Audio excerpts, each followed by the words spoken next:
If you are worried that someone else does what you do better, let me put that to rest for you. They do. There is always going to be someone who does it better. There is always someone who is more skilled, has more experience, but it doesn't mean that there isn't a place for you and your business and what you do. So that's what we're going to dive into today. Hey, you leader, entrepreneur, business owner, solopreneur, whatever you call yourself, we know you're a visionary business builder, wealth seeker looking to combine a passion for doing good with leading consciously. It's time to shift from a traditional focus of pure wealth accumulation to one that integrates well-being and fulfillment. You're here for a purpose, and it's time to shine your light. So here we go.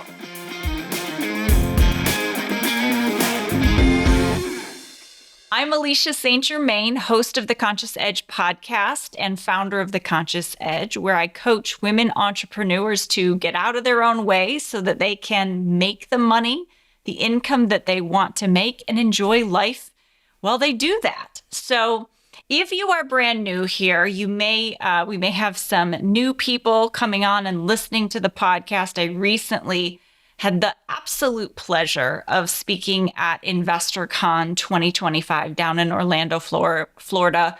We had a blast. I love the opportunities that I get to be on stage. It is being an extrovert, and so getting into a room with 400 women and having all of that vibrant, incredible energy just feels amazing, and I always enjoy being there. It's my favorite conference. It's the one that I commit to going to every single year, no matter what, and I'm so glad that I did. So, of course, we may have some new people now who are listening to the podcast, and I want to tell you, welcome.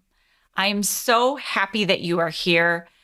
We talk about all things wealth building and the human experience of doing that. So the way that you go about building your business and the emotions that we go through, the things that will make you a better leader, strategy and tactics from experts. And I usually have with me also my resident wellness expert. He hates when I say expert. I'm sorry, Jonathan. Resident wellness advocate. Jonathan Duggar, who is usually with me, but right now we are on a bit of a summer like a summer funky schedule, and he was doing some traveling. I was doing some traveling, so he is not with me today.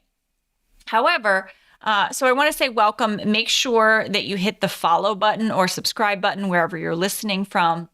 If you have been here for the last year or for some amount of time, you know I love you. You are so important to the success of this podcast, and everything that I do in my business is for you.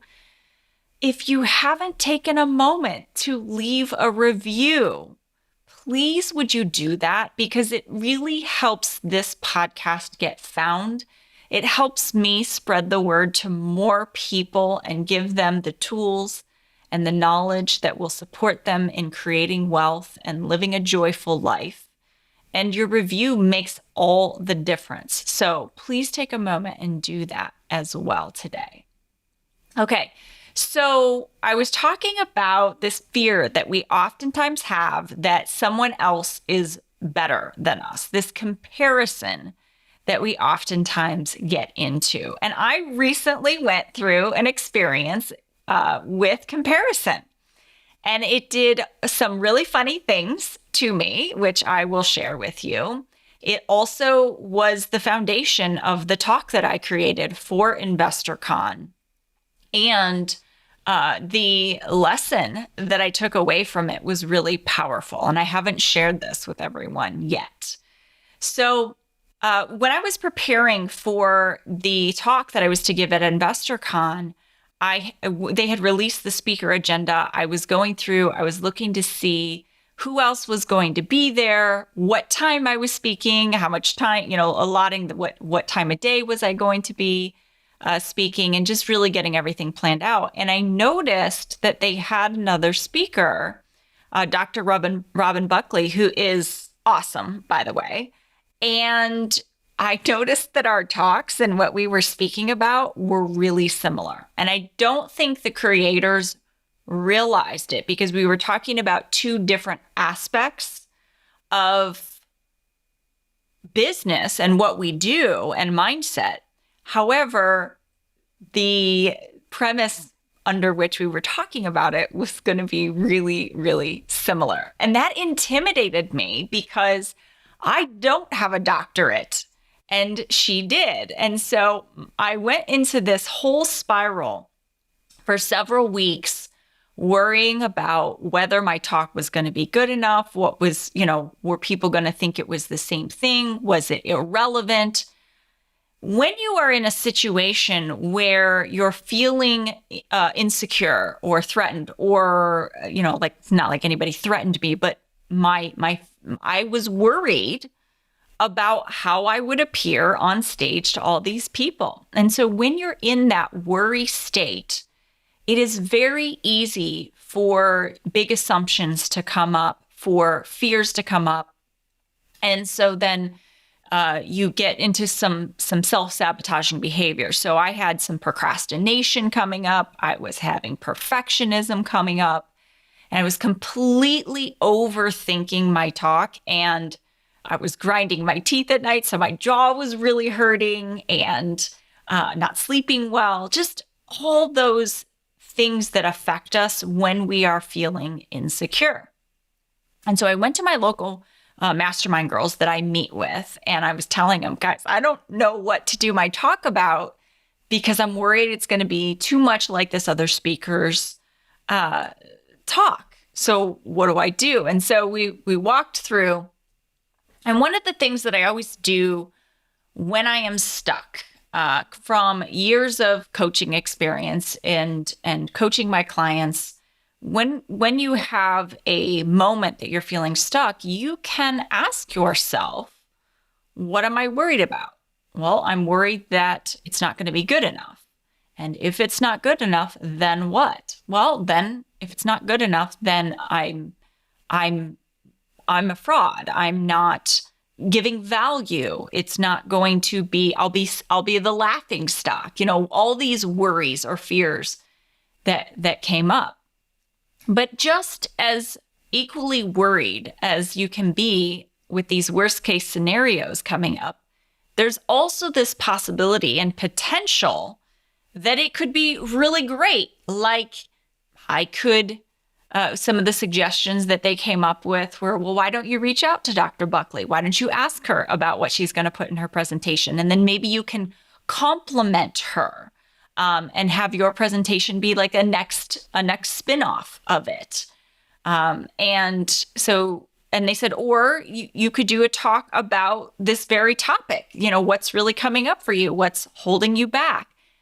And just starting off by sharing something with the audience that I had never publicly shared before, to bring maybe a little bit of like a stop them in their tracks, have them, hear this one thing and then put their phone away immediately, because it was like, whoa, that's a little off kilter for Alicia to say. And so we came up with all these ideas on how to work through it, and it was really helpful, and it got me back on track so that I could create this talk. I ended up not reaching out to her, which in hindsight was a mistake. So here's one of my takeaways is when you see someone else that has something that you desire, or you start comparing yourself to someone else, I think that there's a lot of value in realizing that it's your brain's way of telling you that it needs some support. So as I was looking and I was saying like, okay, I don't have a PhD. She's more credible than I am. Completely discrediting, by the way, 27 years of experience in business and coaching and the real estate experience that I bring to the table as well. So my brain was completely discounting that and hyper fixated on the fact that I did not have a PhD, never mind the 1.5 years that it took me to get my coaching certification and all the education and time and energy and time that I have spent coaching clients. discredited that, completely looked over that. So it's interesting the way that when you get into comparison, you look at all the ways that you're not enough and don't take credit for all the ways that you are enough. So what I ended up deciding to do, I did not reach out to her. I decided to put the talk together with my expertise, using what was real for me, my story, because nobody can do what you do the way that you do it because they aren't you. So my flavor was to do it authentically and do it in my very own way. The other decision that I made after I prepared everything was to sit through her talk and to make sure that I sat through it and knew everything that was in it. And so if there was anything that overlapped, instead of not acknowledging it, I was going to acknowledge it and support her in her talk and reference her talk, and then make adjustments to mine in the moment, if need be. And so as she kicked off, I'm sitting through it, and as she kicked off, like the very first thing we could have said, it was so funny, we could have said exactly the same thing. She stood up there and she said, "I'm worried that you're going to think I'm a fraud," which is exactly very much the similar worry that I was sharing at the very beginning of my presentation. So almost for the first 5 minutes or so, we could have been the same person. Now, here's the really cool thing about that is when you are vulnerable and you are open with people about your imperfections, about the worries that you have and the insecurities that you have, it makes you human. I was listening to a podcast this morning with Simon Sinek on the Diary of a CEO podcast, which is a podcast I like to regularly listen to. I get a lot of value from that podcast. And so they were talking about AI and how AI, where is there a place for AI in business and in life, and maybe where should it not replace humans? And so they were talking about this. And the thing about AI that I find interesting is that, and I think it's really true in a lot of cases, is that AI makes everything sometimes so perfect that people have become very good at spotting when something is written by AI. And I've noticed it as well. I've been playing with it in some of the things that I'm doing. And I was like, well, I sometimes have to go back and edit it because I was like, well, this is clearly AI. I wouldn't say it like that. But also, it's too perfect. And so there was a time when I used to worry about sending emails. And if you read any emails from me, I guarantee there are grammatical errors in it. It is how you know I wrote it. Because no matter what I do, no matter how many times I proofread, no matter what, there is always a mistake that I find after I have already sent it to you. So this imperfection that we see in other humans has merit and has value because it's not about getting everything right. It's about being real and about being human, and humans crave other humans. But it's our ego that wants us to be perfect. And so it's really easy to lean towards AI and things because it does sound better than you. It is better than you. And everybody knows that it's not really you when it's too good. So she stands up there and she says almost the same thing I say. And I was like, okay, cool. Yep, definitely headed in the same direction on this talk. And then I noticed about, 10 minutes in, she started to deviate and talk about something different than I was going to talk about. And so when it was my turn to get up there, I said what I was going to say, and then I referenced her. and I was saying how supportive it was and how I was so worried about making sure my presentation was good, knowing that I was going to be following this other speaker. And I thanked her for being vulnerable, for saying what she said, because it made it okay for everyone in the room to also be real and to be vulnerable. And so there was several other places where I worked into the talk, her presentation as well. And it ended up was great. Everything was awesome. It turned out so wonderful. When I got off stage, though, this was the real value for me. When you have these big assumptions that you live with, and in case you don't know what a big assumption is a hardwiring that exists in your unconscious brain that is telling you the way the world works and the way you exist in it, and it's driving your thoughts, feelings, and behaviors as a result to protect you.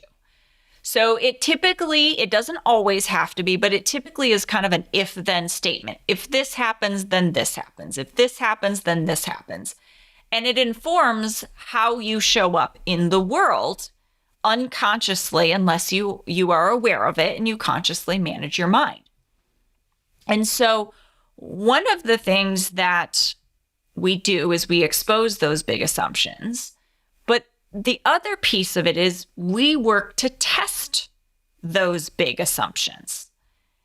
And when you test a big assumption, you essentially create a scenario or create an opportunity for you to be in that situation and look for a different outcome than your big assumption says should happen. So it's essentially disproving this thing that your big assumption says, if this, then that.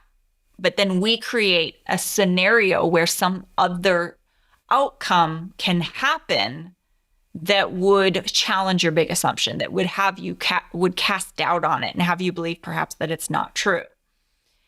And so going into this, I have always struggled with imposter syndrome, as so many people do. This is a topic that comes up regularly in different groups that I talk to, the people that I talk to at the conference, the people I talk to in different communities for other coaches that I support. Anytime I mention like imposter syndrome or worries of feeling like a fraud, that is a very big hot button for people, which is interesting because typically I think people who actually are not qualified to do what they do and are frauds don't seem to question themselves, at least not outwardly. They don't seem to question themselves. So the fact that anybody would be questioning themselves, it just tells me how hungry people are for authenticity and how important of a value it is to be real with people and be able to, within reason, share, be open with people.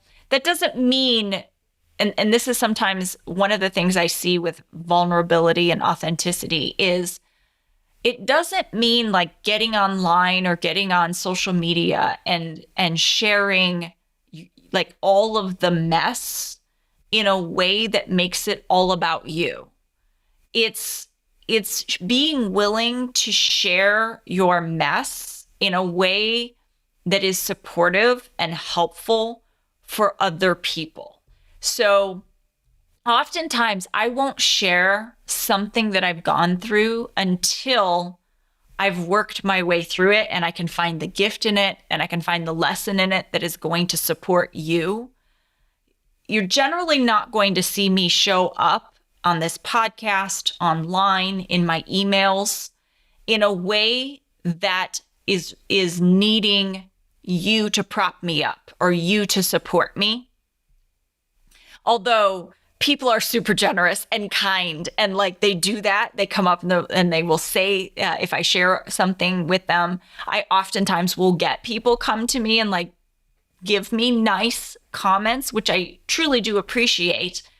But I'm also not sharing from a place where I haven't already worked through that. So I just want to clarify when you're being told to show up authentically or vulnerably, that doesn't mean share the wounds and require other people to prop you up. You get that support. If you're a leader, you get that support behind the scenes. You get that support from coaches and therapists and other people in your business who are your advisors and your support system, essentially. And your support system is not really the audience that you serve. It's other people. And so by the time you're coming to someone and you're sharing with them this real thing that happened to you, it's a wound. It's not a wound anymore. It's a scar. It's, let me share with you this very real thing that happened to me because you might relate to this. You might have this happen to you as well. And here's what I learned about it to help you shift to a different perspective, to help you move through your wound or whatever it might be. So it's always coming from a place of connection and helping to shift the listener, not needing you to fill me in any way because I've got my support team that fills my cup. So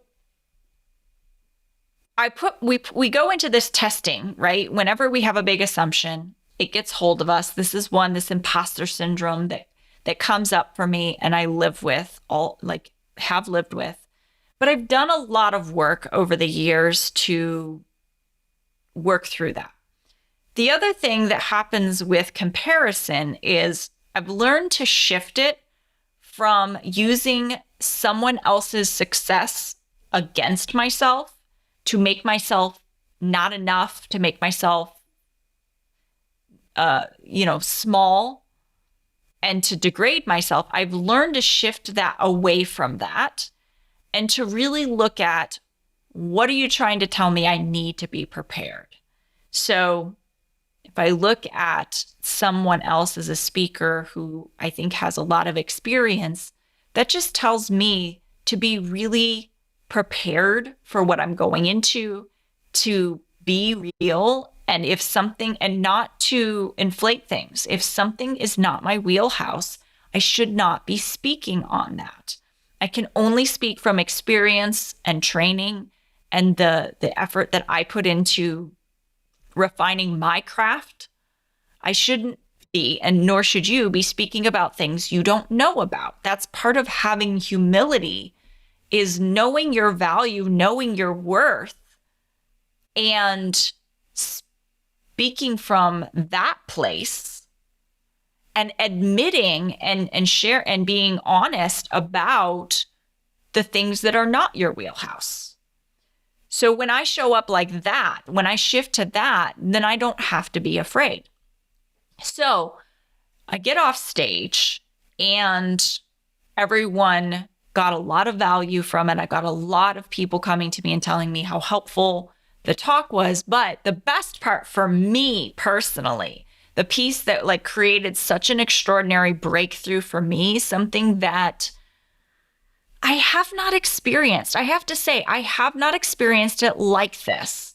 And this is one of the things I love about how the world works and the energetic and spiritual qualities of the world, is that when you have a breakthrough that you are working to create, you are going to be given exactly what you need, the opportunity that you need to solidify that breakthrough, as long as you are looking for it and tending to it and open to it. If you are not, you're going to keep getting the opportunity over and over and over again, and it is going to get bigger and bigger and bigger and more painful and uncomfortable for you until you are open to the breakthrough. But I was definitely open for this breakthrough. And so the coolest part for me was that Dr. Buckley came to me at the back of the room after the next speaker was up and I had left the stage. She immediately came to me, shook my hand to meet me. And she was like, hey, I have been in your shoes where another speaker had a very similar presentation to mine, and it is tough.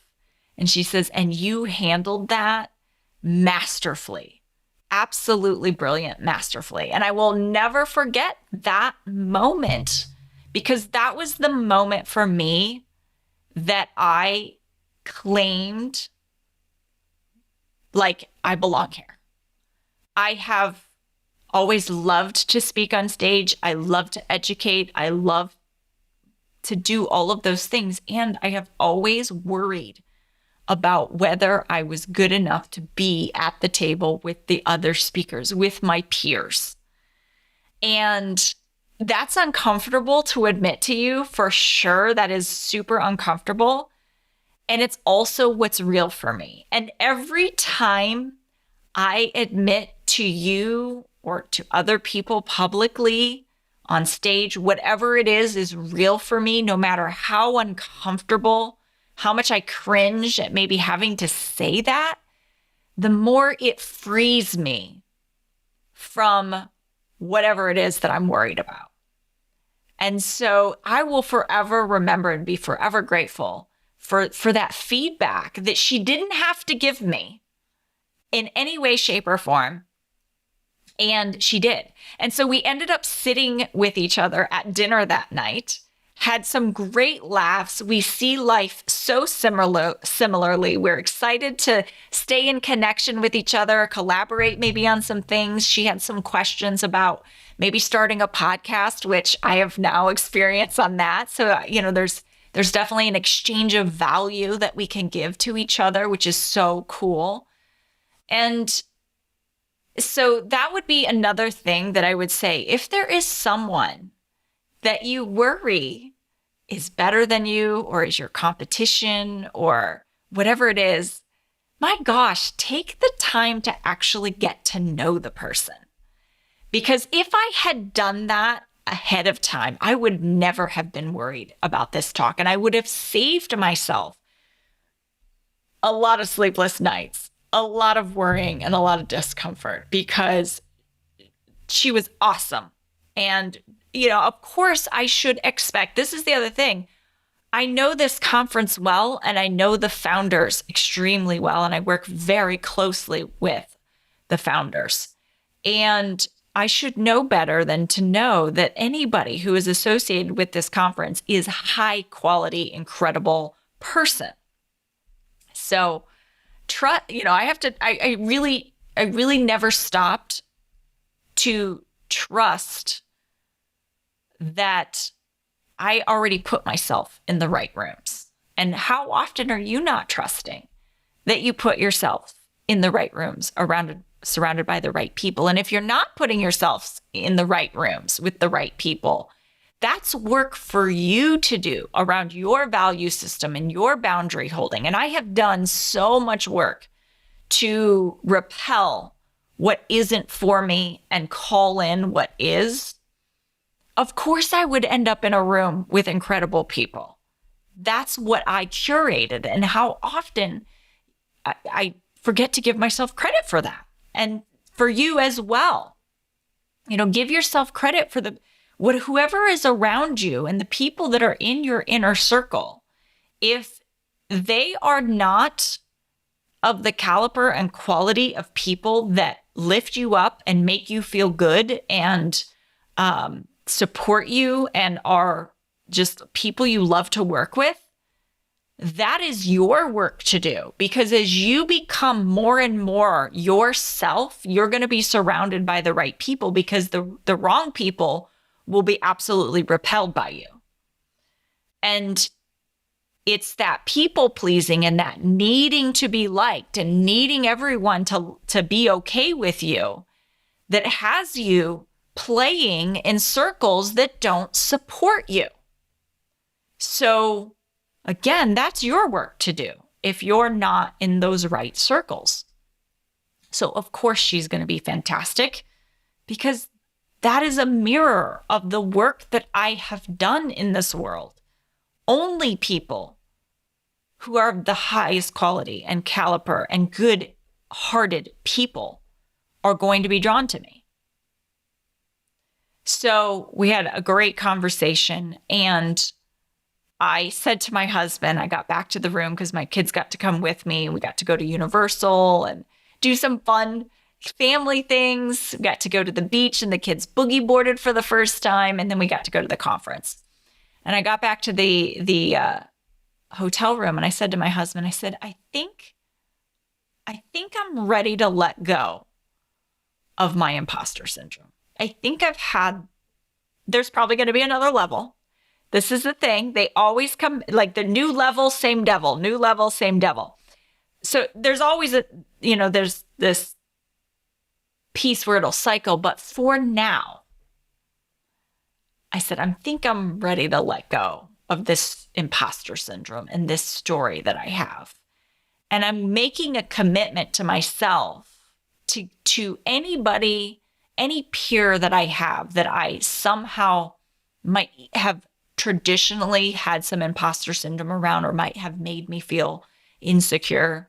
I'm going to take the time to get to know them and connect with them, because what I believe is actually true is more often than not, there's an opportunity for incredible collaboration.